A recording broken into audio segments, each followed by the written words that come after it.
Hello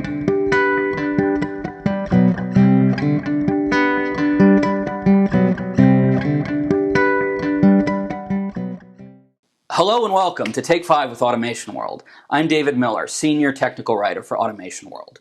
Today I'm going to be talking about defense in-depth cybersecurity strategies. Now, as per usual, the first question we have to answer is, what is defense in-depth? Quite simply, defense in-depth is a cybersecurity method that uses intentional redundancies at every layer of a system to ensure that a network remains secure.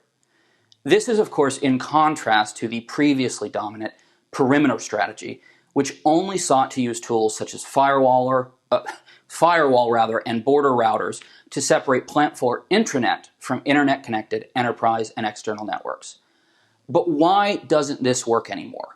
Well, it's because we're in a world where businesses are routinely developing and deploying applications in corporate data centers and private or public clouds, as well as leveraging software as a service models that require them to maintain a connection to the broader internet.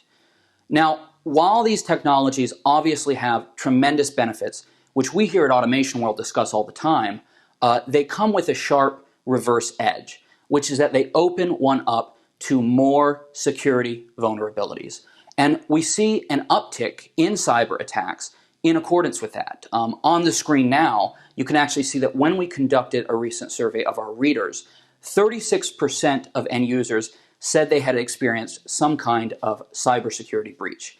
And at that, many different types of attacks were employed, and you can actually see the statistics on that on the screen now. Let's talk about the various components that make up an effective defense in-depth strategy. Now, bear in mind, this list is not exhaustive.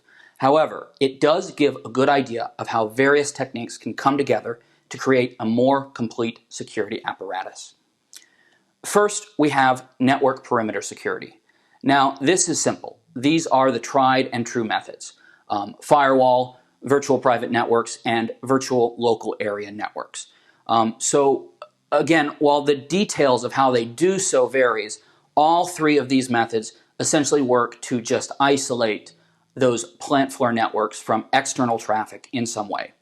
That said, as previously mentioned, this is not enough because this leaves one vulnerable to phishing attacks, physical CDs, USB sticks, or other data-carrying hardware, or even simply blind spots in one's firewall that could lead to breaches. So what are the other layers that make up a defense in-depth strategy? Let's get into it. Next, we have endpoint security. This is exactly what it sounds like: the process of securing endpoints, or entry points, we might say. And in the era of the Internet of Things, pretty much any connected device can serve as an entry point to a network.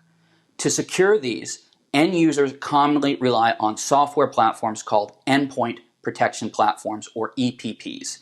EPPs work by examining files as they enter a network and then checking them against a cloud database containing a library of threat information that is continually updated from many sources. So this allows end users to outsource the cost and burden of storing large libraries of information on site. On top of this, they enable threat libraries to be continually updated based on activity from many different sites, which I believe I already said, actually. But the point is, when you have this, you can catch any potentially unpredictable threats entering directly through the OT layer of your operation in real time. Now, after that, we have patch management tools. This is the process of using regular scans and software updates to fix bugs, add new features, and address newly discovered vulnerabilities in an application system or network. So this is pretty common in IT, but the reason it's tougher with OT is because, of course, you have so many assets you have to monitor, and you might even be in a multi-vendor environment. But that's also why patch management procedures, possibly through a centralized patch management server, are going to be even more important in an industrial environment to keep track of all that. So the next thing, we're getting close to the end, the next thing we have is intrusion detection and prevention tools. So these are similar to the aforementioned EPP, with the caveat that rather than scanning for malicious files, they track user activity more broadly. So this makes them very effective for detecting things like social engineering attempts that happen when users are maybe manipulated into revealing sensitive information.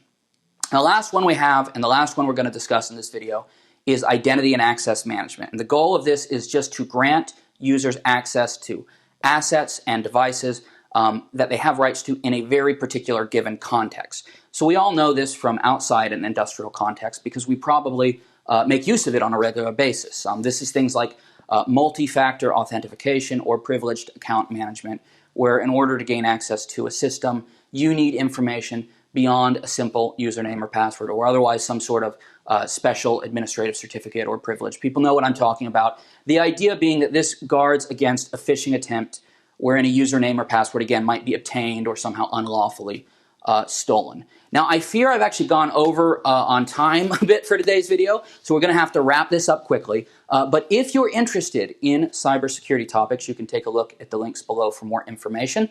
Otherwise, thank you for watching.